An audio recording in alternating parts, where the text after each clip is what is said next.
যে আওয়ামী লীগের সময় আইন শৃঙ্খলা পরিস্থিতি এরকম হয়নি, আওয়ামী লীগের সময় বড় কোনো অনুষ্ঠান আয়োজনকে সামনে রেখে এরকম ভাঙচুর, মারপিট, পুলিশের টিয়ার শেল। অর্থাৎ বিএনপির সিনিয়র নেতা সালাউদ্দিন আহমেদ তিনি বলেছেন যে জুলাই যোদ্ধাদের মধ্যে মানে গতকালকে যারা আসলে আন্দোলন করেছিল সংসদ ভবনের সামনে তাদের মধ্যে ফ্যাসিস্টের দোসর ঢুকে পড়েছে। এটা মানে কেমন আসলে খুব বেশি সেন্সিটিভ হলো কথাটা নাকি ইনসেন্সিটিভ? আমি ওই জায়গায় যাওয়ার আগে আমরা দীর্ঘ সময় একটা রিপোর্ট দেখলাম। হ্যাঁ, বাংলাদেশে গত 5 দিনে 3টা জায়গায় ভয়াবহ অগ্নিকাণ্ড হয়েছে। একটা হচ্ছে মিরপুরে ফ্যাক্টরিতে, সেখানে 16 জন মারা গেছে এবং সেটাও ব্যাপক বিশাল অগ্নিকাণ্ড। তারপরে আমরা দেখলাম চট্টগ্রামে ইপিজেডে, আর আজকে যেটা হলো বিমানবন্দরের কার্গো। দেখুন, এই 3টা জায়গায় বাংলাদেশের অর্থনীতির সঙ্গে ওতপ্রোতভাবে জড়িত। তো কেউ না কেউ চাইছে, কোনো না কোনো গোষ্ঠী চাইছে বাংলাদেশকে ডিস্টেবল করে দিতে, আনস্টেবল করে দিতে, এবং নির্বাচনটিকে সামনে রেখে বাংলাদেশ দীর্ঘ 17 বছর পর একটা নির্বাচনের মুখোমুখি হতে যাচ্ছে। এই নির্বাচনটাকে ঘিরে নানান রকম ষড়যন্ত্র আছে। আমি কোনো দলের কারো রেফারেন্স দিব না, কারণ বিএনপি রেফারেন্স দিলে আমি বিএনপি করি, এনসিপি রেফারেন্স দিব না, আমি জামাতের রেফারেন্সও দিব না। আপনি আমাদের প্রধান উপদেষ্টার রেফারেন্স শোনেন, তিনি প্রায়ই কিন্তু বলেন এবং তার সঙ্গে যারা কাজ করেন তাদেরকে আমরা বলতে শুনি নির্বাচনটিকে ঘিরে দেশি এবং বিদেশি ষড়যন্ত্র আছে। এবং এই যে একটার পর একটা নাশকতা মাত্র 5 দিনের ব্যবধানে বাংলাদেশের অর্থনীতির সঙ্গে সরাসরি যুক্ত, এবং আরো প্রিসাইসলি বলতে গেলে বাংলাদেশের পোশাক শিল্প, যেটার উপরে বাংলাদেশের সবচেয়ে বেশি বৈদেশিক মুদ্রা আয় নির্ভর করে রেমিটেন্সের পরেই, মানে প্রবাসীদের আয়ের পরেই, সেই জায়গাটিতে আঘাত করা। আমি জুলাই যোদ্ধারা মানে জুলাই সনদ সইয়ের দিন যেটা হয়েছে সেটাও খুবই দুঃখজনক। আমি আমার ভাই হান্নান মাসুদের সঙ্গে কয়েকটা বিষয় একমত। সরকারের অবহেলা ছিল, গভীর অবহেলা ছিল, অব্যবস্থাপনা ছিল, সমন্বয়হীনতা ছিল, সরকারের মধ্যে দায়িত্ব জ্ঞানহীনতা ছিল। আপনি দেখুন, আপনি 4-5টা মূল পলিটিক্যাল পার্টিকে সামনে রেখে আরো অন্যান্য বেশ অনেকগুলো পলিটিক্যাল পার্টি সেখানে অংশ নিয়েছে। সম্ভবত 25টা রাজনৈতিক দল অংশ নিয়েছে এবং দুজন করে 50টা সই সম্ভবত হয়েছে, আরো বেশি। হ্যাঁ, এতগুলো সই হতে পারলো, এতগুলো পলিটিক্যাল পার্টি সেখানে গেল, তাদের আবার এক একটা দল তাদের পছন্দের লোকজনকেও সেখানে পাঠিয়েছে, কিন্তু যারা সরাসরি ওই সময় মাঠে ছিল তাদের কাউকে কে নেওয়ার সুযোগ ছিল না। সেই বিষয়টা হান্নান মাসুদও বলেছে। আমি আপনার কাছে যেটা জানতে চাই যে সালাউদ্দিন আহমেদ যেটা বলেছেন সেই বিষয়টা মানে সেই বাক্যটা, এই যে ফ্যাসিবাদের দোসর, যেটা আসলে আমরা এনসিপির কাছ থেকে অনেক সময় শুনি যে যাকে তাকে ফ্যাসিবাদের মানে যে কোনো জায়গায় আসলে ফ্যাসিবাদের দোসর ঢুকিয়ে দেওয়া, সালাউদ্দিন আহমেদের বক্তব্যটাকে আপনি কি আসলে সেন্সিবল মনে করেন কিনা, সেন্সিটিভ মনে করেন কিনা? দেখুন, বাংলাদেশকে অস্থিতিশীল করবার জন্য যেই পক্ষগুলো সত্যিকার অর্থেই কাজ করছে, আওয়ামী লীগ ডেফিনেটলি তাদের মধ্যে 1 নম্বরে থাকবে। কেন থাকবে? বিকজ আওয়ামী লীগের জন্য এটা প্রমাণ করা এখন একটা চ্যালেঞ্জ যে তাদের চলে যাওয়ার পরে বাংলাদেশের অবস্থা অনেক বেশি খারাপ হয়েছে।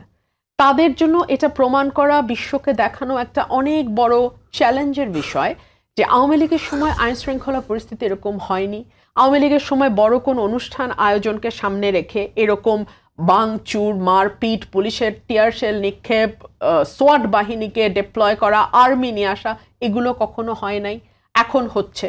সো এই যে বাংলাদেশ একটা ফেইল স্টেটের দিকে যাচ্ছে, বাংলাদেশের আইন শৃঙ্খলা বলতে কিছু নাই, বাংলাদেশে মবক্রেসি কায়েম হয়েছে, এটা তো এখন যদি সত্যিকার অর্থেই কেউ দেখানোর চেষ্টা করে সেটা আওয়ামী লীগ। এবং আপনি চিন্তা করে দেখেন, বাংলাদেশে আগামী বছর ফেব্রুয়ারিতে যদি নির্বাচন না হয় সবচেয়ে বেশি লাভবান হবে আওয়ামী লীগ। আমি আপনাকে বলি কেন।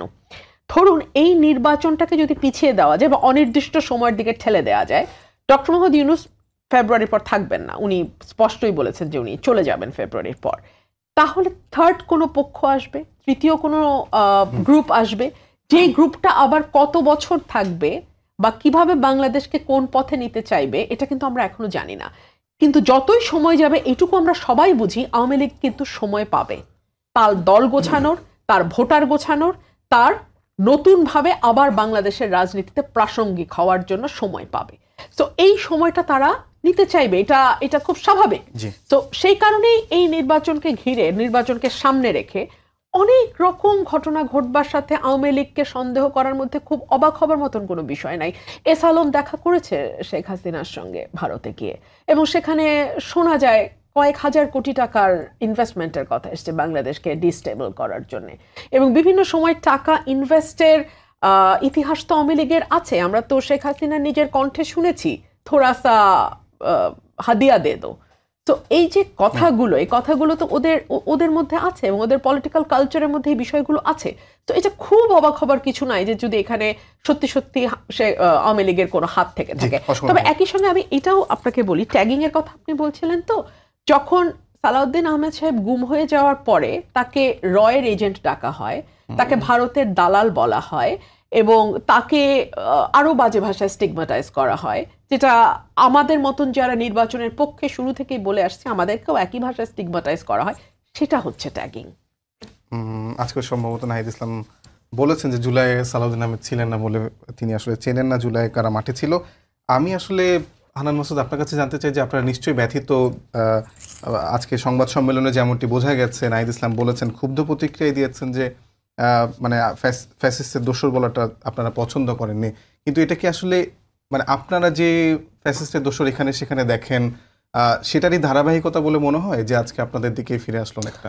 না, আমি জানি না আমরা কোথায় ফ্যাসিস্টের দোষর দেখছি, মানে কোথায় কোথায় দেখি। আপনার সহ-আলোচক যিনি বসেছেন তাকেই তো আপনারা আওয়ামী বিষয়ক সম্পাদক বলেছেন। যেখানে যেখানে দেখি সেখানে সেখানে আমরাই বলছি নাকি হচ্ছে অন্য কেউ বলছে? আপনারাই বলেছেন, হাসান আব্দুল্লাহ বলেছেন। এগুলা পলিটিক্যাল অনেকগুলা রেটরিক থাকে, অনেকগুলা কথা হয়। আবার আপা মিষ্টি কি ফল পাঠাইছে, আবার এটা নিয়ে এগুলো মিনিমাইজ, এটা পলিটিক্যাল রেটরিক গুলাকে এই জায়গায় না টানা ভালো। বাট হচ্ছে তখন আপনি আবেগের জায়গাগুলোতে যখন হচ্ছে এই শব্দগুলো যদি রেটরিক আকারেও ব্যবহার করতে যান, তাহলে কিন্তু এটা কোশ্চেন করতে হয়। সালাউদ্দিন ভাই রেটরিক আকারেও যদি ব্যবহার করে সেটা কি আসলে মানে আতিক গাজীর হাতে, আমি একটু বলতেছি আতিক গাজী কালকে যার হাত মানে জোড়া লাগানো হাত মাটিতে পড়ে থাকতে আমরা দেখছি, এটা আমারও ভালো লাগে না। আমার মনে হয় সালাউদ্দিন ভাইয়েরও ভালো লাগার কথা না, যেহেতু এই আতিক গাজী হাত না দিলে কিন্তু সালাউদ্দিন ভাই এখনো ভারতে থাকতে হতো, নিজ দেশের মাটিতে পা রাখতে হয়তো পারতো না। ঠিক একই ধরনের শহীদ ইয়ামিনের বাবা সেখানে ছিলেন, মিডিয়াতে উনি দেখার কথা, শহীদ মুগ্ধের বাবা ছিলেন। তাহলে ওনাদের সন্তানরা জীবন না দিলে কিন্তু হচ্ছে সালাউদ্দিন ভাই দেশে হয়তো আসতো না, বা আমিও হয়তো জীবিত থাকতাম না। কারণ এই আবেগের জায়গাটা সালাউদ্দিন ভাই হয়তো থাকার দরকার ছিল, উনি এটা এইভাবে না বললেও পারতেন। এই ওদের ক্ষুব্ধ প্রতিক্রিয়া সৃষ্টি হয়েছে, তাদের ক্ষোভটা প্রকাশের ধরনটা ভালো লাগে নাই, এটা আমার কাছেও ভালো লাগে নাই, সালাউদ্দিন ভাইয়ের কাছেও ভালো লাগে নাই।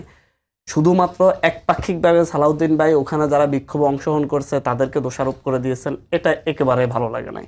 এটার বিরুদ্ধে অবশ্যই ক্ষুব্ধ প্রতিক্রিয়া আমরা রাখতে হবে। কারণ আমাদের সামনে, চোখের সামনে যেটা দেখেছি আমরা, এখানে কাউকে ফ্যাসিস্টের দোষত্ব দেখি নেই। আমরা প্রত্যেককে আহত দেখেছি, প্রত্যেককে শহীদের বাবা মা দেখেছি, শহীদ পরিবারের লোকজন দেখেছি। তাহলে এদেরকে কেন? মিডিয়াতে তো আসতো, কেউ যদি ফ্যাসিস্টের দোষর থাকতো মিডিয়া তো সারাক্ষণে ছিল, লোকও তো বেশি ছিল না, 500 কি 1000 খানিক ছিল।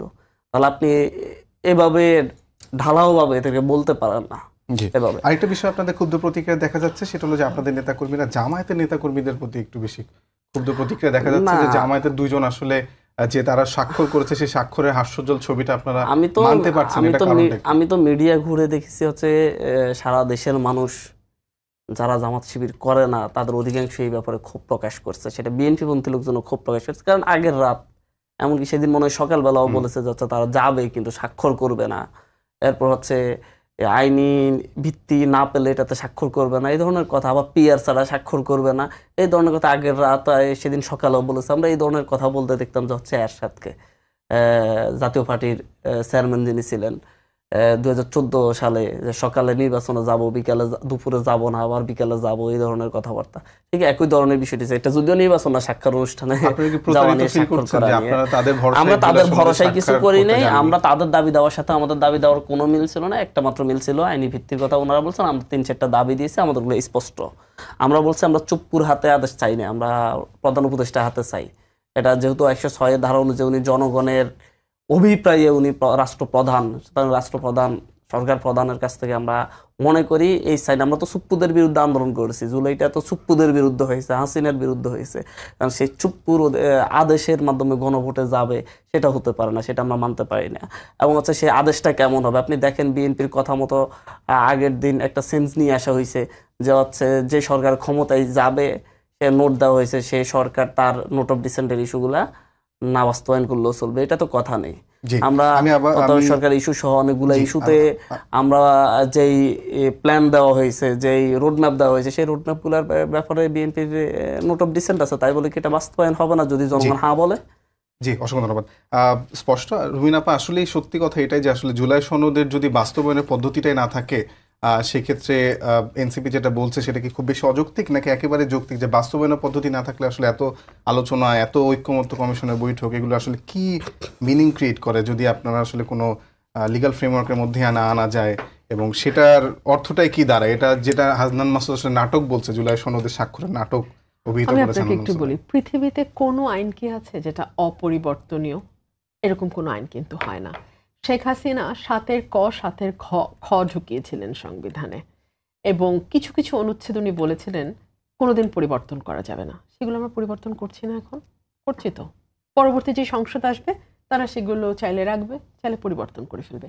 সুতরাং পৃথিবীতে না, অনলি আনসার্টেনিটি ইজ সার্টেন, কোনো কিছু আপনি গ্যারান্টি ক্লজ দিয়ে পাবেন না, কিচ্ছু পাবেন না। সুতরাং আপনি যদি আজকে মনে করেন যে আমরা এইভাবে বাস্তবায়ন করলে বাংলাদেশে কোনোদিন ফ্যাসিবাদের উত্থান হবে না, আমি আপনাকে একদম খাঁটি দেশি ভাষায় বলি, এর চেয়ে বড় বেকুবি আর হয় না। যদি বাংলাদেশের রাজনীতিটা ঠিক রাখতে পারি আমরা সবাই মিলে, এটা কোনো একক দলের পক্ষে সম্ভব না। যেমন আওয়ামী লীগ গত 15 বছরের রাজনীতিটাই নষ্ট করে ফেলছিল, বাংলাদেশে কোনো পলিটিক্স ছিল না। আমরা যদি রাজনীতিটা মোটা দাগে ঠিক রাখতে পারি, আমরা যদি রুলস অফ দ্য গেম ঠিক রাখতে পারি দলগুলো, এবং রুলস অফ দ্য গেম সবাই মেনে চলি, আমরা যদি নির্বাচনটা 5 বছর পর পর অন্তত 5টা-6টা নির্বাচন আমরা ঠিকভাবে করতে পারি, অটোমেটিক্যালি আপনি দেখবেন বাংলাদেশ অনেকখানি গণতন্ত্রের পথে যাত্রা শুরু করছে। এটা ওয়ান ডে সলিউশন বলে কিছু আশাগুলো করছেন সেগুলো তো খুবই খুবই জাস্ট এবং খুবই আসলে অনেস্ট আশা, কিন্তু এটা এরকম আশা তো আমরা 90-এর পরেও দেখেছিলাম, যে রেফারেন্সটা আমরা মাঝে মাঝে দিয়ে থাকি, সেখানে সর্বদলীয় একটি ঐক্য হয়েছিল, পরে তো সেটা বাস্তবায়ন হয়নি, ফলে সেটা আইনি ভিত্তিতে না থাকলে বাস্তবায়ন হয় না, সেই খারাপ অভিজ্ঞতা তো আমাদের আছে। আপনি আমাকে বলেন তো, আমি জানি না আপনার বয়স কত, আমার বয়স যথেষ্ট হয়েছে। বাংলাদেশের শাসন ব্যবস্থা এখন পর্যন্ত 53 বছরে যদি আপনি চিন্তা করেন, বেস্ট সময়টা ছিল জিয়াউর রহমানের সময়কে বলা হয়, যে একদম তলাবিহীন ঝুড়ি থেকে একটা মানে উন্নতির দিকে যাওয়া বাংলাদেশের ভিত্তি উনি রচনা করেছেন মাত্র 3.5 বছর। এরপরে সময়টাকে বলা হয় 90 থেকে 8, মানে যেই 4টা নির্বাচন মোটা দাগে ভালোভাবে হয়েছে, সেই 4টা সরকার, বিএনপি 2বার, আওয়ামী লীগ 2বার। এরপরের হলো অন্ধকারের ইতিহাস, এবং অন্ধকারের সূচনা হয়েছে কোথা থেকে? নির্বাচন ব্যবস্থাকে ম্যানিপুলেট করার মধ্যে থেকে। যখন একটি সরকার, সেটা সেই সরকারের প্রধান আপনি হন আর আমি হই, যেই হোক না কেন, সামনে কোনো নির্বাচন দেখে না, তখন সেই সরকার জালিম হইতে বাধ্য। কারণ নির্বাচন যখন আপনি সামনে দেখবেন, সাথে সাথে আপনার মধ্যে জবাবদিহিতা তৈরি হবে, সাথে সাথে আপনার মধ্যে ক্ষমতা চলে গেলে আপনাকে বিচারের মুখোমুখি হইতে হবে, সেই ভাবনা আপনার মাথায় আসবে, সাথে সাথে জনগণের কাছে আবার ভোটের জন্য আপনার যাইতে হবে, সেই চিন্তা মাথায় আসবে। যখন এই চিন্তাগুলো আসবে, তখন আপনার পক্ষে আর ফ্যাসিবাদ হওয়া সম্ভব।